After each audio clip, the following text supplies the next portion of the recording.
If you turned on ESPN last night, you probably wondered whether or not you were on the right channel, because ESPN showed a concert by the iconic rock band the Eagles from their 3 sold-out shows at the Forum in Los Angeles in 2018. Personally, I loved it, and based on the reaction I saw online, it seemed like the reception toward the show was really positive. Whether this was a case of ESPN trying to boost ratings with something unique, or whether this was ESPN simply running out of sports to show, it seems like the stunt paid off. I'm guessing the ratings for this when they become official will be really good. But what do the Eagles have to do with football? Well, a while ago, the NFL tried to book them for the Super Bowl XLII halftime show, and the band declined. This is the story behind that. First, we need a bit of context as to why the NFL was looking at the Eagles to begin with. For the most part, you can divide the Super Bowl halftime show up into eras, with the beginning and end of each era often marked by a definitive turning point. During the second half of the 2000s, the Super Bowl halftime show was entirely composed of classic rock artists. The reason for that? After the infamous Super Bowl XXXVIII halftime show with Janet Jackson and Justin Timberlake, the league wanted to pick acts that they deemed to be safe. You don't have to worry about a wardrobe malfunction with Don Henley. I talked a bit about this in a recent video if you want to check that out in the upper right corner. And the NFL had a strategy that was simply put, if it ain't broke, don't fix it.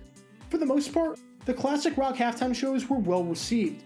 Paul McCartney at Super Bowl XXXIX played to good reviews, and his iconic performance of Hey Jude is one of the best moments in the history of the halftime show. The Rolling Stones at Super Bowl XL, well, we won't talk about that. But the following year, Prince played the Super Bowl XLI halftime show, and that's regarded by many as the greatest halftime show of all time. I could go on and on about how good that halftime show was, but all I have to say is that he played Purple Rain in the Purple Rain. So the NFL was 2 for 3 in the wake of the Janet Jackson scandal, in terms of critical reception, and in terms of the ratings and average television audience for the game going up. And the league decided that they wanted to continue with this theme of classic rock artists. Again, if it ain't broke, don't fix it. For Super Bowl XLII, the league had a wish list of a ton of artists, with one name topping the rest. That, as you might have guessed, was the Eagles. Everything seemed perfect.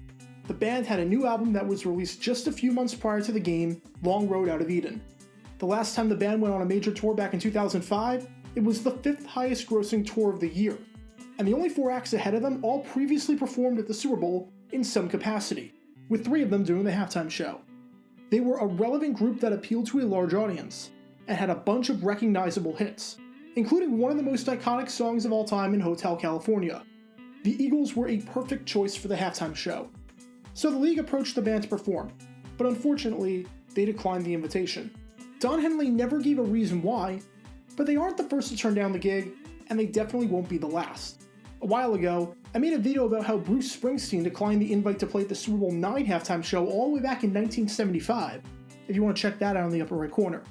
We can only speculate as to what a possible setlist by the band would have looked like, but outside of an abbreviated version of Hotel California being the closing song, you can fill in the blanks to the remaining 9 or so minutes.